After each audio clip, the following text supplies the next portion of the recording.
Definisi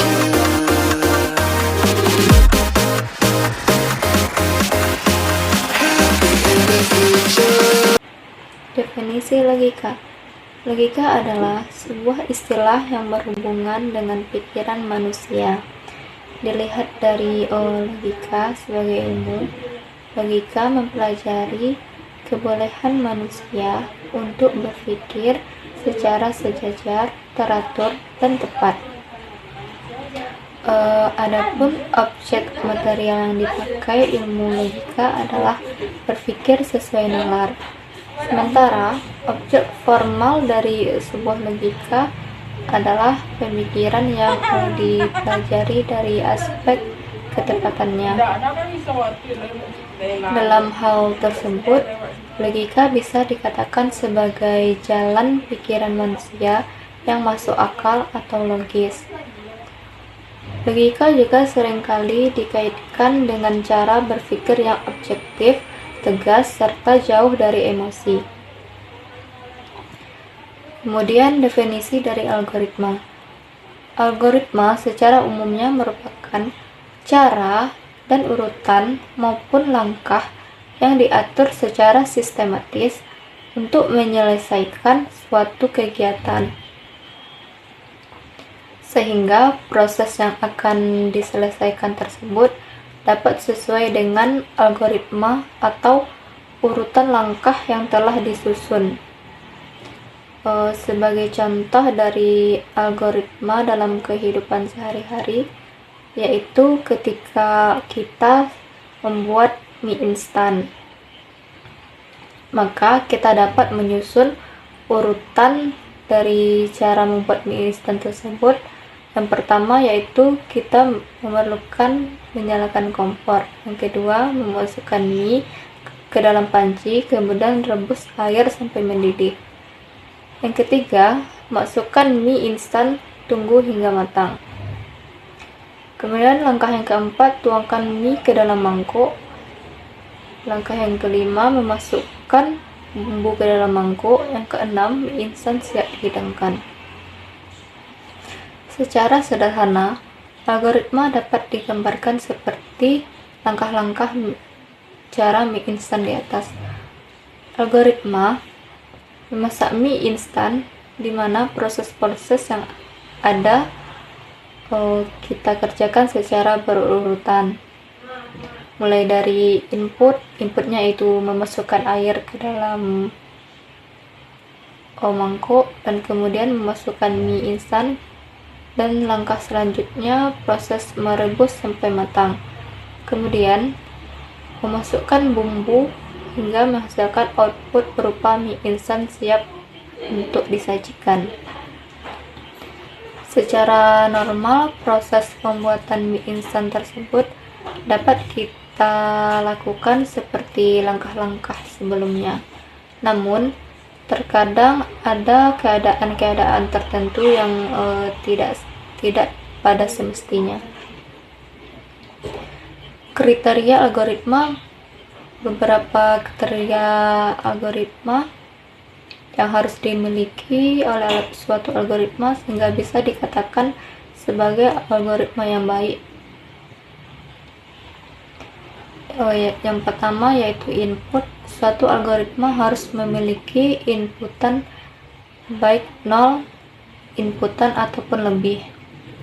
Jadi suatu algoritma dapat memiliki lebih dari satu input atau bahkan tidak memiliki inputan sama sekali.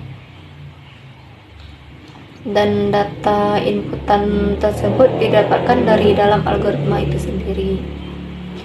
Kemudian yang kedua yaitu output. Output harus dihasilkan oleh sebuah algoritma, karena akan menjadi sia-sia apabila sebuah algoritma tidak menghasilkan output atau keluaran. Karena algoritma disusun dengan tujuan untuk menghasilkan suatu hasil ataupun keluaran. Kemudian yang ketiga, finish. Suatu proses pasti akan berhenti ketika hasil yang diharapkan sudah tercapai. Demikian pula dengan algoritma yang dibuat harus memiliki titik akhir ketika proses yang diharapkan telah selesai dikerjakan. Kemudian definisi dari algoritma yang dibuat tidak menimbulkan makna ganda, sehingga setiap proses yang dijalankan tidak menyimpulkan multitafsir kepada pelakunya agar hasil yang dicapai sesuai dengan yang diharapkan. Kemudian yang kelima, efektif. Setiap proses dalam algoritma harus dibuat seefektif mungkin, karena setiap proses dalam algoritma memerlukan waktu untuk dieksekusi, sehingga kita memastikan tidak ada proses yang sia-sia. Dalam algoritma kita seperti contohnya kita tidak memerlukan penambahan garam ke dalam air laut untuk mendapatkan rasa asin dari air laut itu sendiri. Kemudian proses penambahan garam ke dalam air laut tersebut adalah proses yang sia-sia.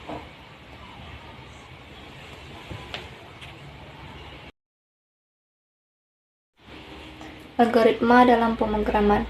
Definisi bahasa pemrograman. Bahasa pemrograman adalah bahasa yang digunakan untuk memberikan instruksi kepada perangkat keras agar dapat melakukan sesuai dengan apa yang diinstruksikan, sama halnya seperti interaksi kita sehari-hari, agar orang lain mengerti dengan apa yang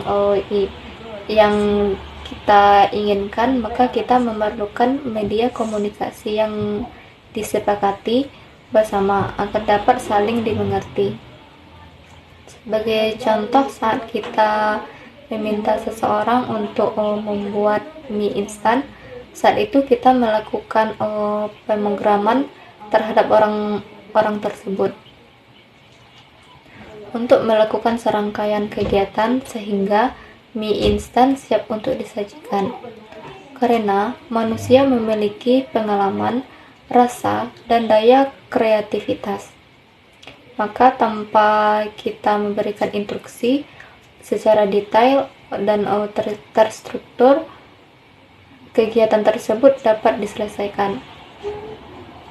Namun, beberapa halnya dengan perangkat, dalam hal ini komputer, kita hanya memberikan perintah secara rinci, benar, dan sedetail sehingga apa yang kita perintahkan dapat dijalankan oleh komputer dan menghasilkan keluaran atau output seperti yang diharapkan.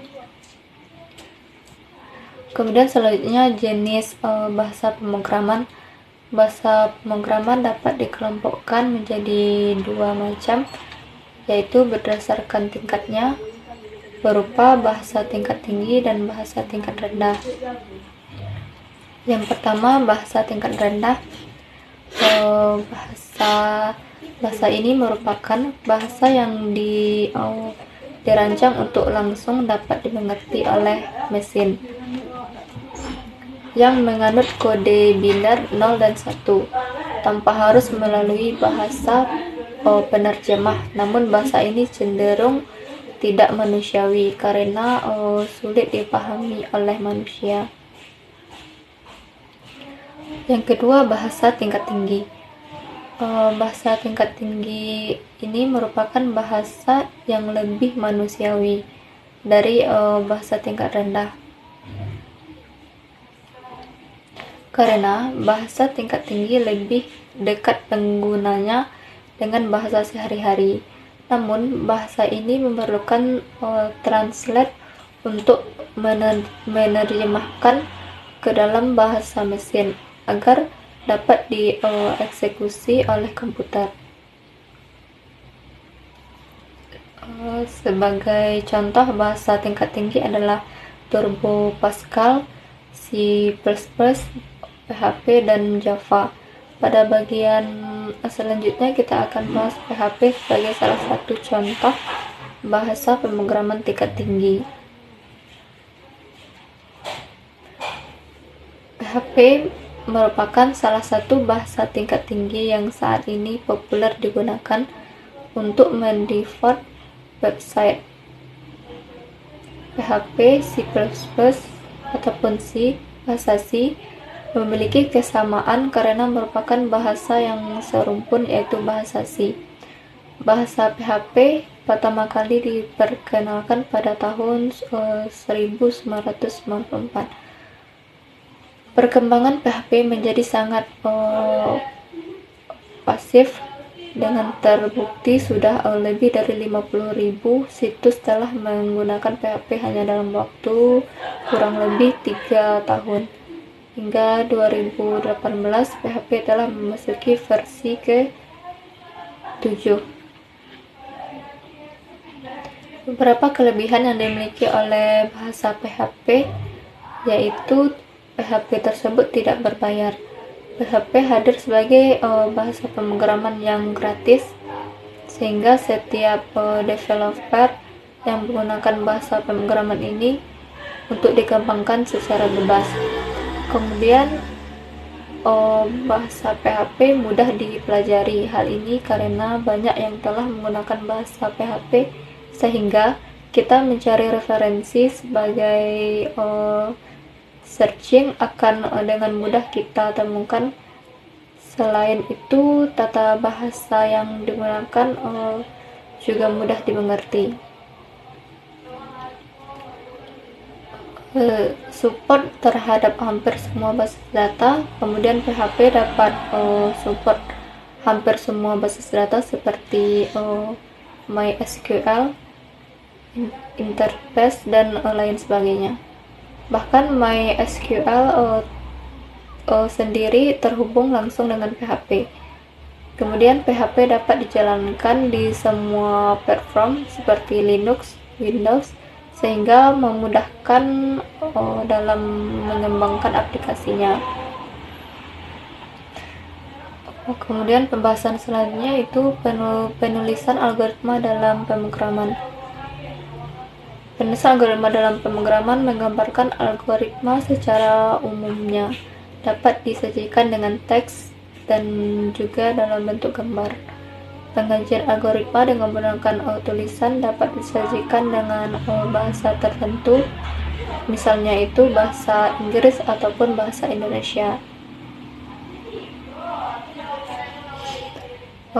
Sedangkan penyajiannya gambar algoritma disajikan dengan flowchart. Namun sebenarnya flowchart bukan merupakan cara satu-satunya. Algoritma dan untuk pemula dalam penggambaran algoritma dengan gambar dapat juga menggunakan data free diagram. Kemudian passkode. Passkode adalah suatu kode yang ditulis mirip dengan kode yang sebenarnya dan ditulis berdasarkan bahasa pemrograman tertentu, sehingga lebih mudah dikomunikasikan dengan programmer karena lebih terperinci. Contoh kasus dari algoritma menghitung luas persegi, yaitu langkah pertama itu memasukkan nilai persegi panjang. Kemudian langkah yang kedua memasukkan nilai lebarnya, dan langkah yang ketiga itu tentukan rumus menghitung luas dari segi panjang tersebut. Kemudian langkah keempat lakukan penghitungan. Langkah yang kelima tampilkan hasil penyelesaian dengan passkode, yaitu menginput nilai panjang yaitu P, input nilai lebar yaitu L, luasnya itu panjang kali lebar, dan hitung hasil luas. Kemudian yang kedua itu flowchart.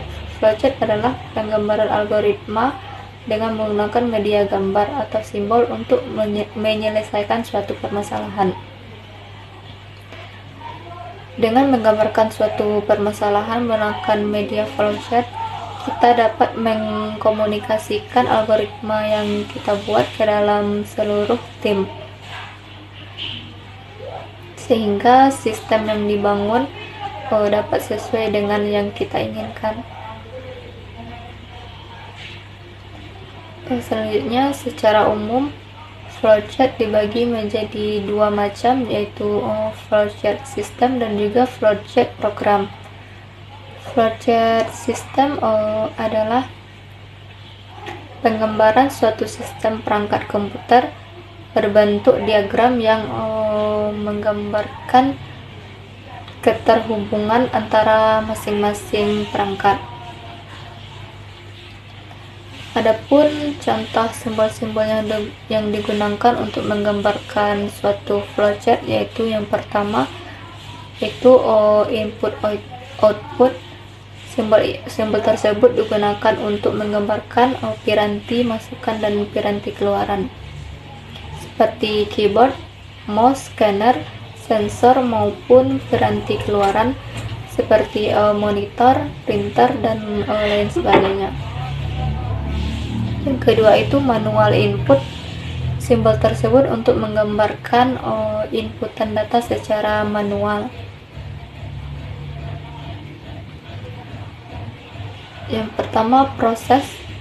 Simbol persegi panjang ini untuk menggambarkan pengolahan yang dilakukan oleh komputer. Penyimpanan dari file simbol tersebut digunakan untuk menggambarkan start atau online start, berfungsi untuk menggambarkan inputan data yang berasal dari disk atau penyimpanan data ke disk. Kemudian yang berikutnya, magnetic disk. Simbol input atau output yang menggunakan media magnetic disk adalah penggambaran suatu algoritma untuk memecahkan suatu permasalahan. Beberapa contoh dari simbol yang digunakan untuk menggambarkan algoritma dengan flowchart, yaitu yang pertama terminal digunakan untuk menggambarkan awal dan akhir suatu algoritma dalam sebuah program. Yang kedua itu preparation, yaitu simbol tersebut digunakan untuk memberi nilai awal pada suatu variabel atau counter. Kemudian yang ketiga processing yang tersebut digunakan untuk menunjukkan pengolahan secara aritmatika terhadap data yang dimasukkan, atau juga dapat menggambarkan proses pemindahan data. Kemudian input output. Simbol proses input output ini digunakan untuk menggambarkan proses input atau output data. Kemudian decision. Simbol tersebut digunakan untuk menggambarkan operasi percabangan pada sebuah logika. Kemudian predefined process. Simbol tersebut digunakan untuk menggambarkan subprogram yang kadang dikenal dengan istilah fungsi atau prosedur. Kemudian selanjutnya konektor. Simbol yang digunakan untuk menghubungkan flowchart pada halaman yang sama. Kemudian off-back connector. Simbol yang digunakan untuk menghubungkan flowchart pada halaman yang berbeda. Kemudian arrow. Simbol flowchart yang digunakan untuk menggambarkan arah ataupun alur pada proses.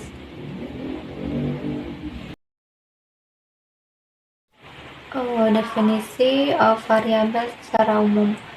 Variabel dapat kita artikan sebagai kontainer yang memiliki nama, sama seperti halnya sebuah kontainer dapat menyimpan barang.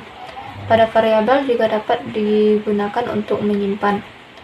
Bedanya, kalau kontainer dalam pengertian pada umumnya digunakan untuk menyimpan barang pada variabel yang digunakan untuk menyimpan data. Dalam PHP, variabel diawali dengan tanda $, sedangkan assessment dengan menggunakan operator sama dengan. Selanjutnya, semua perkataan diakhiri dengan tanda titik koma. Sebagai contoh, dalam pemrograman kita dapat membuat sebuah variabel dengan nama buah dan variabel tersebut dengan apel, sama halnya dengan sebuah tempat penyimpanan yang kadang punya kekhususan untuk menyimpan jenis barang tertentu. Misal, kalau kita akan menyimpan air atau benda cair, kita dapat menggunakan berupa botol, gelas, ember, ataupun mangkuk, jerigen. Namun untuk menyimpan benda gas seperti tabung gas, LPG, oksigen, dan benda gas lainnya, kita tidak dapat menggunakan gelas ataupun ember, dapat menggunakan botol, karena setiap benda memiliki sifat yang berbeda-beda. Demikian pula pada penggunaan variabel, kita juga dapat menentukan tipe data ataupun jenis data apa yang dapat kita masukkan. Namun dalam PHP, variabel tidak bertipe sehingga bisa dimasuki dengan tipe data apa saja.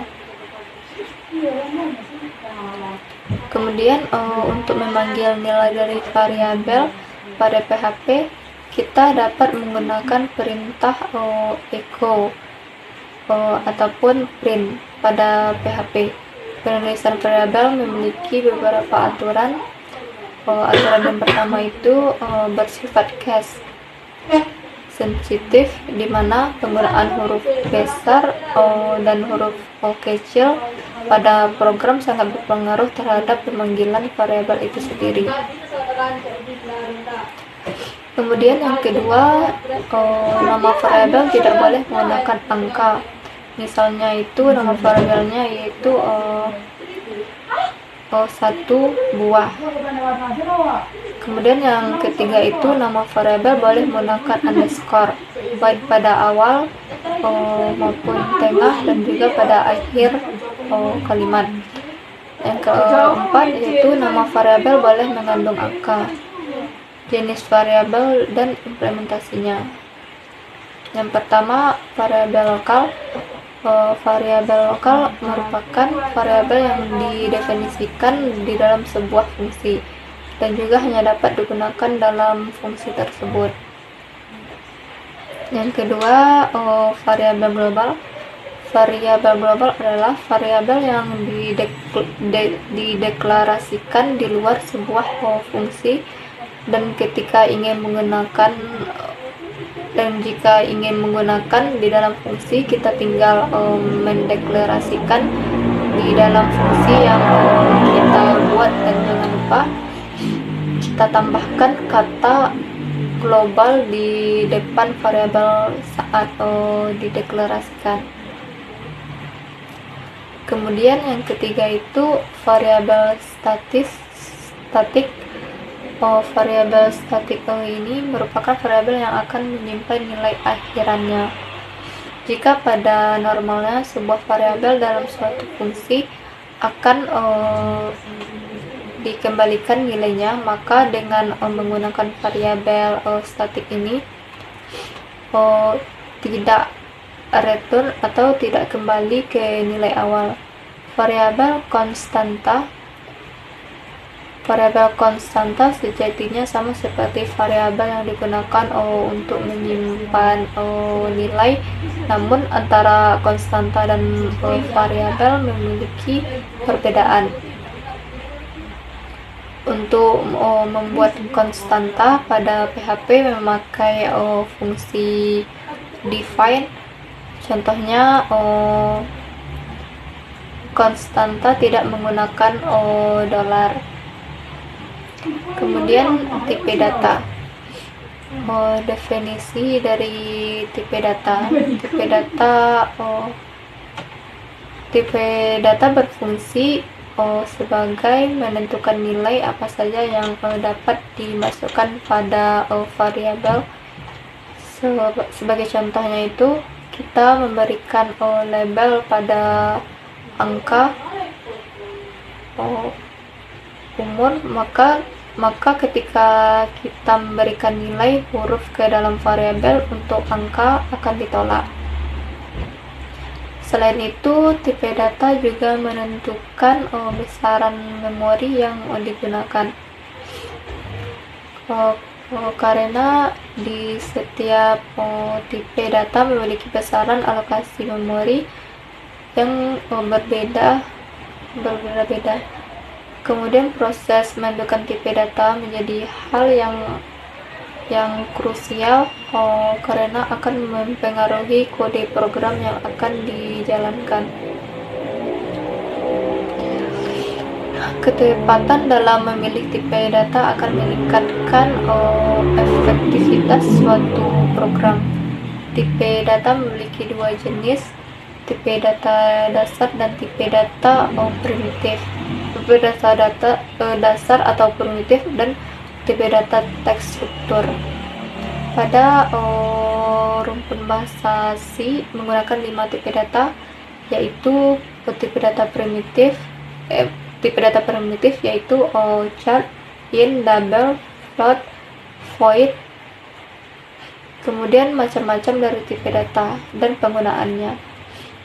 PHP merupakan keluaran dari bahasa C, di mana ketika kita mendeklarasikan sebuah variabel dalam inputan bahasa C. Secara umumnya kita menyebutkan tipe datanya, walaupun secara umum pendeklarasian variabel dalam PHP tidak memerlukan tipe data, namun ada salahnya kita mengenal lebih dekat mengenai tipe data. Tipe data secara garis besar dikelompokkan menjadi dua jenis, yaitu jenis yang pertama yaitu tipe data sederhana, dan yang kedua tipe data terstruktur. Yang pertama itu tipe data sederhana ataupun simple type. Tipe data sederhana atau juga dikenal dengan tipe data primitif merupakan tipe data dasar, hanya mampu menyimpan satu nilai tiap satu variabel. Tipe data sederhana sendiri dapat dikelompokkan menjadi 3 jenis pengelompokan. Yang pertama, kelompok numerik. Pada kelompok data numerik, tipe data dibedakan menjadi 2 jenis, yaitu integer yang merupakan tipe data yang menampung bilangan bulat dan juga bilangan real yang merupakan tipe data yang menampung bilangan pecahan. Integer sendiri memiliki beberapa jenis tipe data. Beberapa tipe data ini dimasukkan untuk memberikan batasan pada penggunaan memori.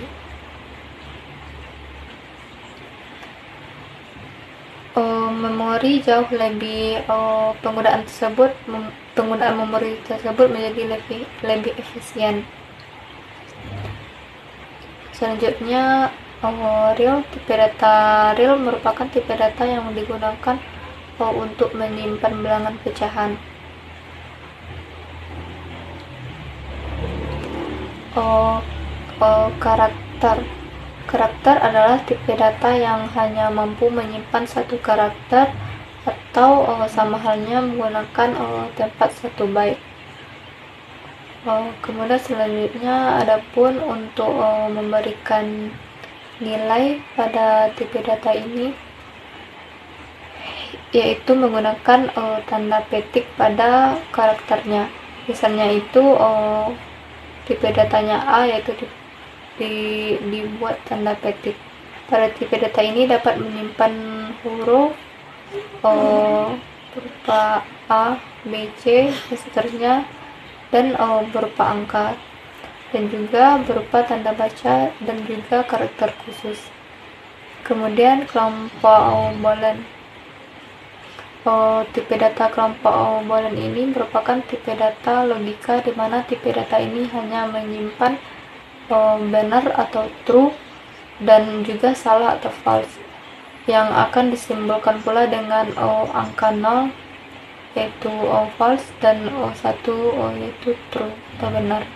Pada PHP kita hanya mengenal satu tipe data yaitu boolean. Namun pada rumpun kemudian tipe data terstruktur. Tipe data terstruktur merupakan meliputi array, string, set, record. Dalam pembahasannya akan dibahas secara terperinci ya, karena memerlukan penjelasan yang lebih terperinci, dan pada bab ini akan dijelaskan mengenai string yang merupakan salah satu tipe data terstruktur. Selanjutnya string. Tipe data string merupakan tipe data yang dapat menampung teks hampir sama seperti tipe data chart yang dapat menampung semua jenis karakter, namun pada string memiliki panjang sehingga string dapat menampung berupa teks.